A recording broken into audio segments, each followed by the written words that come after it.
You're watching West Hartford Community Television. You're watching West Hartford Community Television.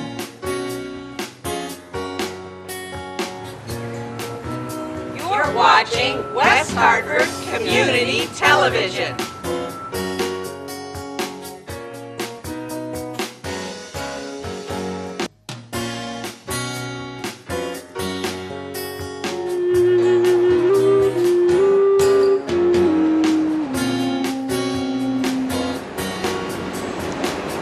For the community, by the community.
Hi, and welcome to Survivor to Thriver, a new show where we hear firsthand stories of people who've overcome difficulties in life. Today, I have Cameron Knox, who plays for Bowie State, that's near Baltimore, and she's going to share a little bit about his life.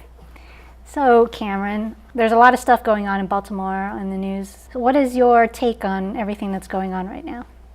Well, I mean, being from Baltimore, it's sad to see my city being teared down like that. But at the same time, it's, people from where I'm from, we really see justice. So we act out with aggression and stuff like that. So, I mean, violence is not the answer, but at the same time, when you have violence in your heart, you show it. So that's my opinion. Mm-hmm. And you grew up in Baltimore your whole life? Yes, Baltimore my whole life. Yeah. And what was it like growing up there? It was rough. I grew up in the heart of East Baltimore. So like most of my friends are like in jail right now. So like I'm the first in my family to go to college, by the way. So I'm thankful for that. Yeah, thank you. And so I mean, it was rough growing up in Baltimore.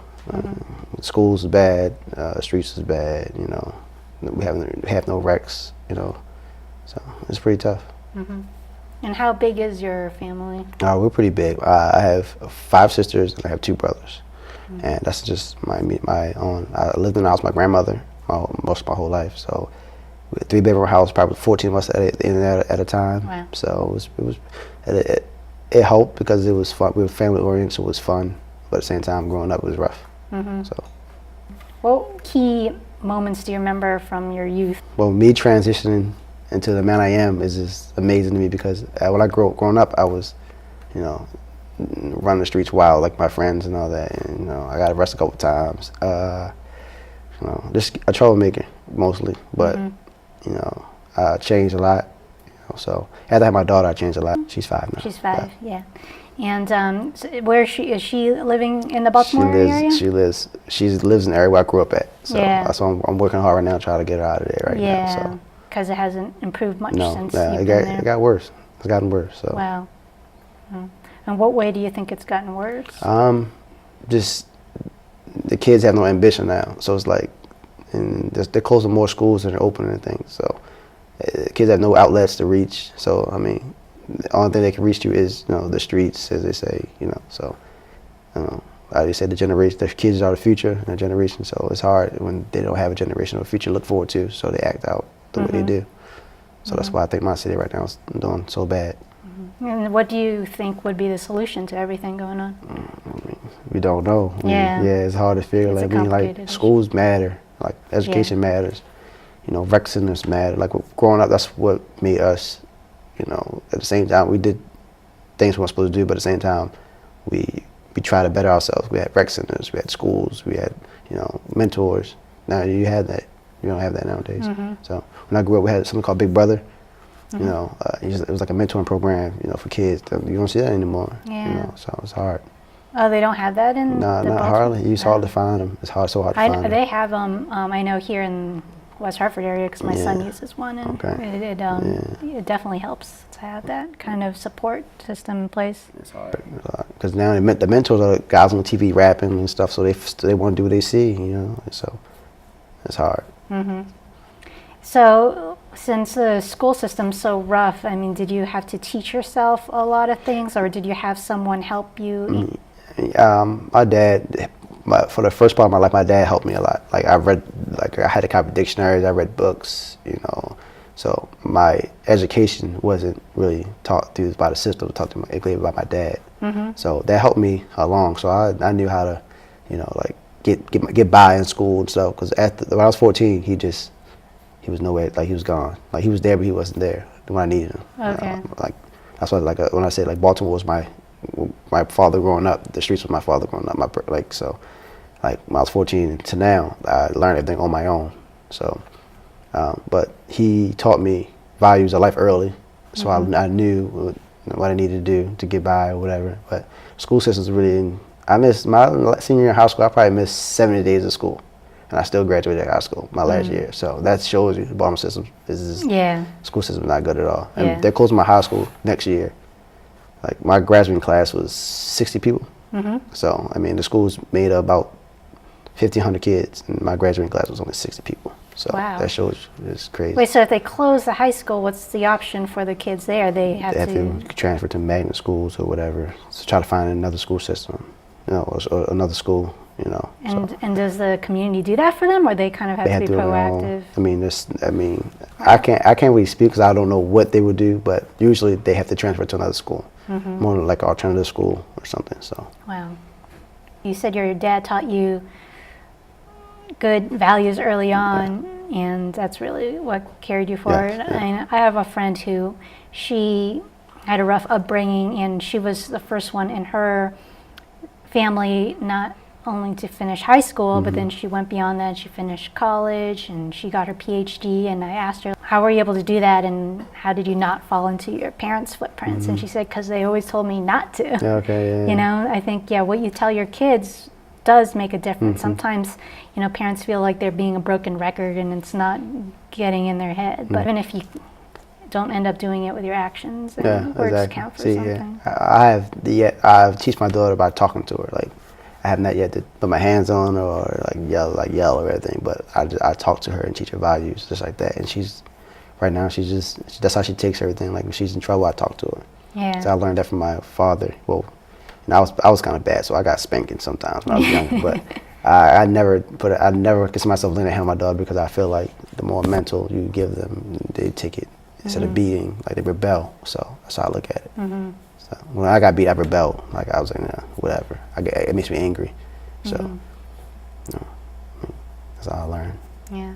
So you were a pretty young parent too. Yeah, 21, just turned 22. What was going on in your mind? Were you excited right away, or were you kind of like? Actually, my dad was more excited than I was. So he's like, I'm gonna be a grandfather. I was like, yeah, but was that the first grandkid for him? Yes, first grandkid for him. Yeah. So I mean, I was excited to a point. Like I was scared more than excited, but I was excited because I don't know. I love kids, you know. So I'm not saying I wanted one then and there, but it's happening. So I wasn't down on myself at all. Yeah, so. I think you're setting a great example for her right now. I mean, you're going to college now, and what are you studying? Communications. I'm a broadcast journalist major with a minor in PR. Okay, and what do you intend to do with that? Well, I want to open my own PR firm for I want to work for athletes and stuff like people like that, like movie stars, represent them. So. And how did you get your start on your athletic career? It was a long story.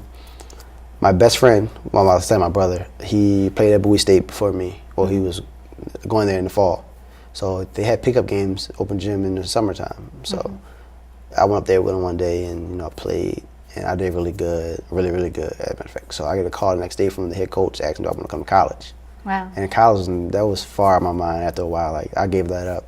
Did you even know that he was watching when you were playing these games? I didn't know that was a hit. I mean, no, I didn't, honestly. I knew coaches in there, but I didn't know which one was the head coach. I didn't think it was that serious. Yeah. You know, college was far from it I just had a camera, by the way. I just had my daughter, so it was nothing. Like I wasn't trying to hit anything. So it took me like a week to decide what I was going to do, and I just said I'd try it, and it turned out to be the best thing I have in my life right now. Yeah. So. Yeah, and it wasn't like a quick turn from getting discovered in the gym into going to college. Yeah. I mean, what steps did you take to get from point A to B? Patience. It's all I'm starting to need is patience, and you know, my girlfriend Thea, she helped a lot. Like I would not got through college without her. Let's get that straight, because it was nice. I wanted to give up, withdraw from school. I had papers in my hand, withdraw, and she would not let me give up. So, I mean, that helped a lot. My sisters, they talked to me a lot, you know, but keep staying in school. A lot of my family didn't like it. They thought I should stop, because I didn't play college ball till my junior year. Why would they want you to stop, though? I mean, it's like a positive thing. What else would they expect you to do? That's the thing about Baltimore. Like, I have a Baltimore mentality. Like, they think money is everything. Like, they don't know education. Like I said, I'm the first one to go to college. So they don't know. They don't know what I was trying to do with a college education. Yeah, they don't, to invest first in your education. So they didn't think anything of it. So that was tough going there, because I love my family. So, but the good part is now they get it. They got it. They saw once I stepped on the basketball court, they understood. Okay, this is what he's doing with his life, and he's still in school. He's pushing. I'm not giving up. So they understood, and they support me now. Yeah, and now that you've paved the way for your family, are your siblings starting to follow step there? Yeah, I hope so. I'm just worried about my daughter. You know, like one person. I was listening to this guy named Eric Thomas. He says he's a motivational speaker. He says if I graduate college, my daughter, his kids had to graduate high school. Yeah. So if I graduate college, she knows she has to graduate high school. Yeah. So I'm just doing everything for her. Like that's the only thing I'm gonna focus on right now. I mean, I love my family. I hope they look at me like as a motivation. So I mean, they better go to college. So that's a good thing.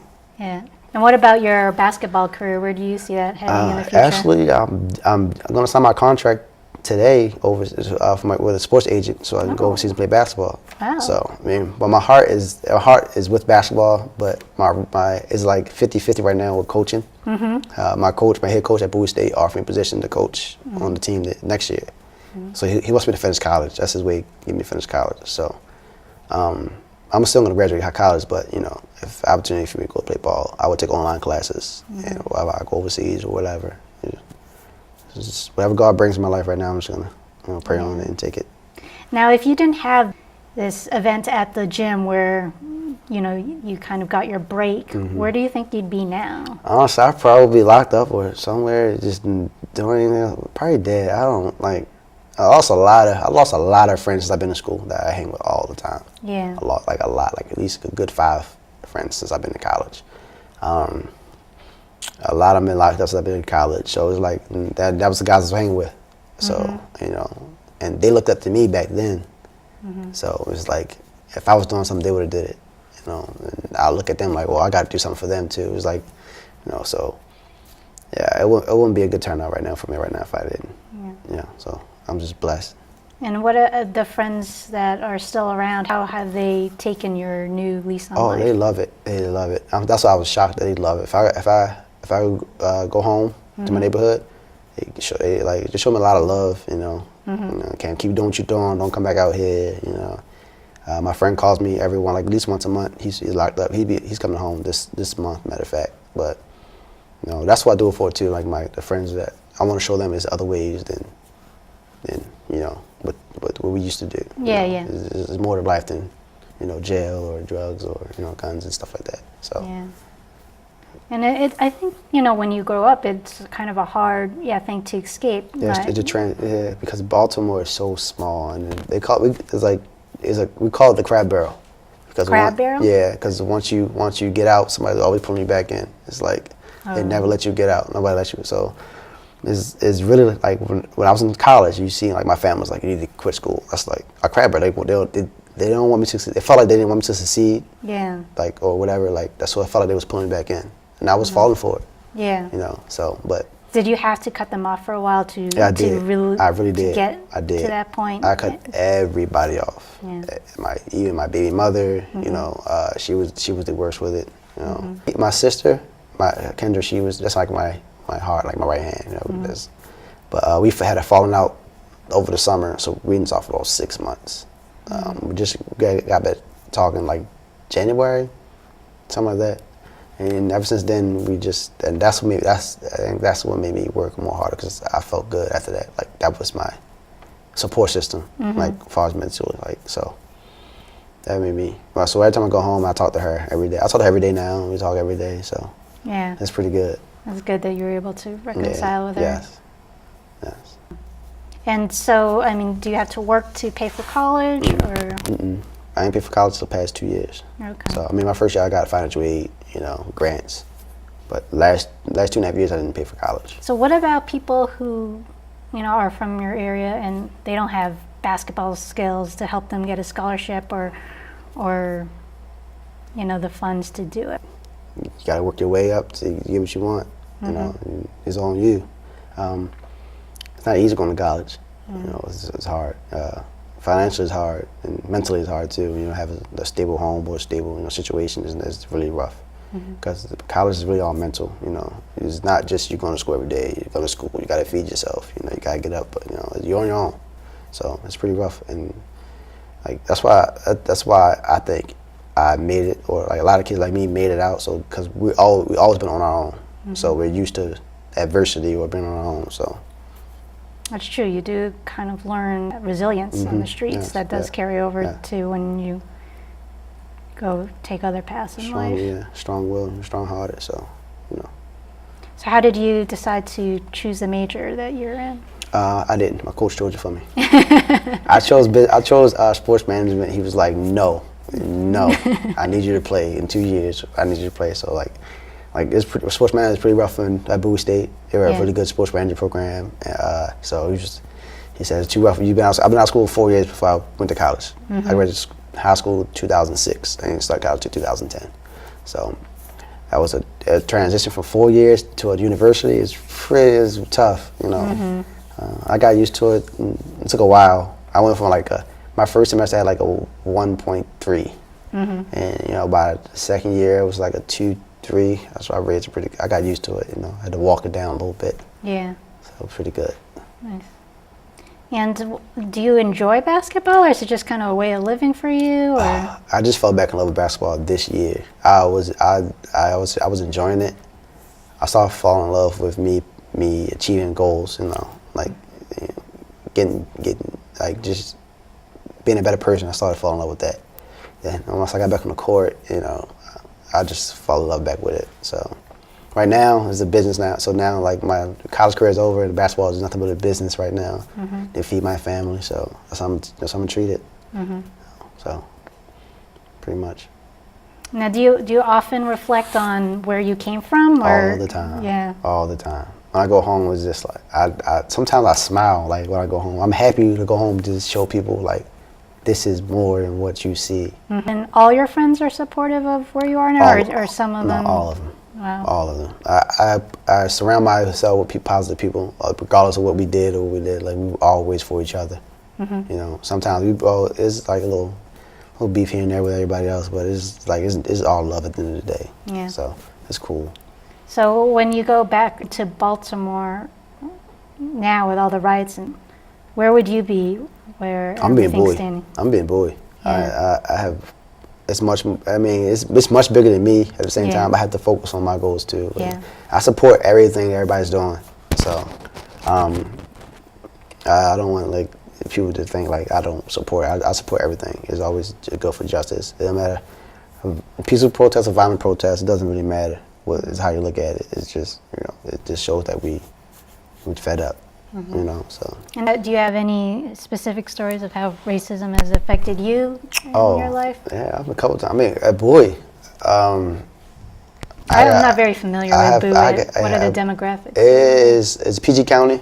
It's mostly it's the richest county in the country for African Americans. Okay. So there's a lot of rich African Americans that live out there. You know, that did well for themselves. So it's like 25 minutes from DC area. So, but like my junior year, I got pulled over and I was called the N-word by a cop before. So that was the first time I experienced like racism, like really like that, like being called the N-word. But no, it hit me. Did he say it very casually? No, like yeah, it was aggressive. It was Yeah. aggressive, you know.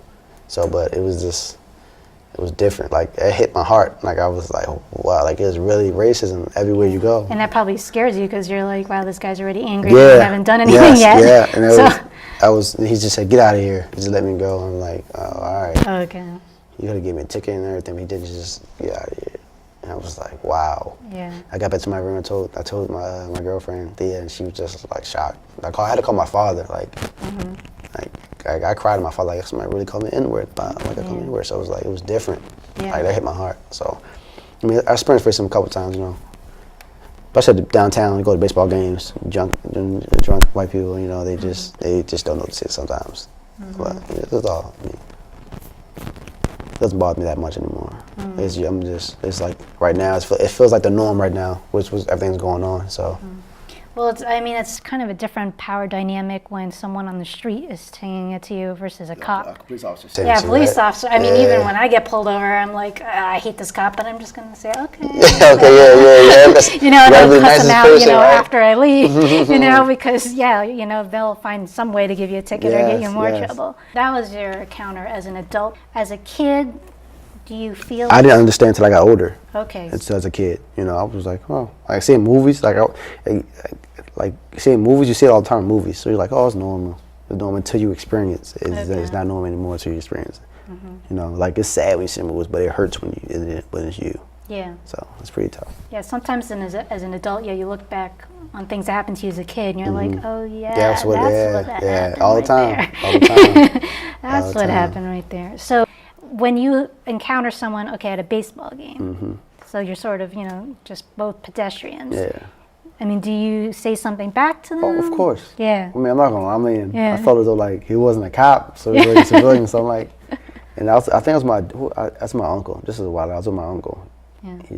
And he was just he went off, like he went off. So, I mean, I was with my dad. It was one of them. I can't remember, but it was bad. You know, some punches were thrown a little bit. Oh, so, yeah. I was young. I was real young. So that's all I remember. But it was, you know, it's still alive. You know, it's still here, as we can see. So it's scary because it's home now. Yeah. So do you try to open up the conversation now with your daughter? I know she's still young, but like sometimes. I called my her mother, and I made her watch what was going on. And with the Baltimore. Yes, I made her. I told her. I made her watch what was going on. So I told her, explain to her what was going on. She was scared. She was sad, but she needs to know like this is the world we live in. You know, I want to teach her early because my dad told me early. I'd rather you know it early, than late. And what did he teach you? What did he tell you? He just taught me like nothing in this world is given to you, basically. Like that's why he made me read something. Like he made me read the whole Nile civilization book, and that's like 1,000 pages. A whole what? The the civilization. I don't know. It's like 1,000 pages. Okay. Nile Valley is like 1,000 pages. He made me read that whole book. By the way, I was punished. By the way, I got in trouble in school. I was punished for like 3 months. Okay. So the book took. So that was your homeschooling, basically. Basically, when I went to school, came home, had to do some more school. Yeah. Yeah, and after that, I had to copy a dictionary. So I copied like 3 Webster's. I copied the thesaurus. I should start stealing these techniques from my kids. Yeah, I mean, the mental. That's what I learned from. Like mental punishment is more worse than physical. Yeah. Because you can't win a mental punishment. You can't just like toughen up in a mental punishment. You really have to work through it. But you probably maybe started enjoying it at one point. I never enjoyed it. No, okay. I never enjoyed it. I enjoy it now because I learned so much. Yeah. So, but I never enjoy it.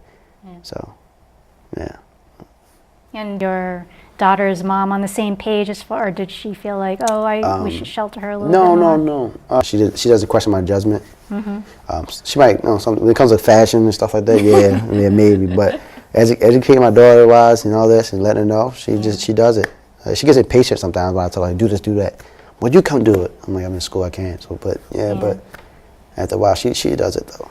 She understands. Cameron's pretty smart. So you want to move your daughter though out of the area? Out of the area. I mean, it's kind of like saying this is a lost cause here in Baltimore. Yeah, like, I mean, the thing about Baltimore, it makes you tough mentally. It makes you tough. Like I want my daughter to have that toughness in her, but I can teach her that. Than rather her walking down the street and getting hurt by somebody else. You know? But you know, I'd rather they can move to Baltimore County or White Marsh. There's a lot of counties they can live in. I just want to get them out. I just want to get her out. I want to see more than the city and like crackheads walking down the street or stuff like that. You know, like abandoned. Like my daughter's block is like abandoned house, their house, abandoned house, abandoned. It's a row house. So it's like 12 abandoned houses on one block and in between. So it's just, I don't want to see that. I don't want to grow like I grew up anymore. You know. Are there people squatting in these abandoned houses? Sometimes. Sometimes. It depends. Sometimes. And do you think it's easier, harder, this different struggles between being a female growing up in the neighborhood and a male? More tougher than a male. You have more to be, you got to be tough. Right now, time is changing, so it's almost even. It's like females are getting to that point where they're just fed up too. They're tough, and they want to do things on their own. They want to run the streets just like guys run the streets now. So it's pretty. You can't really. You have to hold everybody accountable now. You can't just it's not really just one sided no more. It's both. So you do have some friends that have entered the prison system. Yeah. And what was it like for them? I mean, I've heard some people, that come from low-income places, and sometimes, it's just better to be in the prison than dealing with sometimes, like my cousin, like I'd rather have him stay inside than come home because I know he's better in there than out here. A lot of people in Baltimore has a family member that's like that, But a lot of guys, I wish they were here, wish they were home, But he's probably just the one I'd just say he needs to stay inside, until he can till he knows that he's ready to come out. Until he knows he's ready to come out. So is there good programs in the prison system to help them? Not in the city. Okay. Not in the city. Baltimore City prison system is terrible. It is ridiculous. I mean, one time I was processed under the wrong name and let out within an hour. That's how bad it is. It was so bad. But the gangs is not making it any better either. So there's a lot of gangs going on in Baltimore.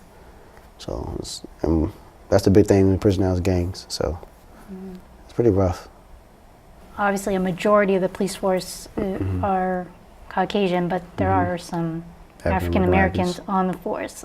I mean, it makes me wonder, what do you think it's like for them? I mean, obviously, you're not a cop, but I just wonder what your opinion is for being surrounded by people who have that mentality. Yeah, a couple people at graduate high school are police officers now. Have you talked to them? Yeah, I've talked to them a couple times, I pick with them, I pick them sometimes. But, my thing is, wherever you need to support your family, you do it. Yeah.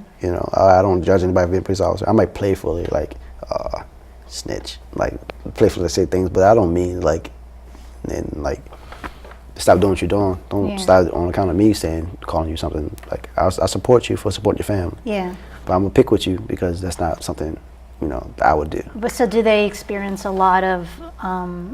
negativity and stuff? Yeah, from from the peers? Oh, yeah. Yeah. It depends. If a guy, if most likely, if you went to school with somebody as a police officer, they got picked on and bullied in school. Oh. So that's why they became police. So that's why people pick with them. Yeah. But you have some that just that was their dream. I know a couple guys that was their dream. Some guys had be the detective, but you had to start low. You had to be a police officer first. You have to pass the test and all that. So I mean, it's rarely that. So what do you like to share with the audience for advice? Just keep pushing, just don't go from your dreams, a little bit of adversity is not going to kill you. Just keep pushing and keep fighting through. Well, thank you for being on the show. No problem, thank you. I had to catch you in this very small window that you were going to be in Connecticut, so thank you for and today's your birthday. Thank you, appreciate it. So happy birthday. Thank you. And again, thank you, Cam, for being here. Thank you.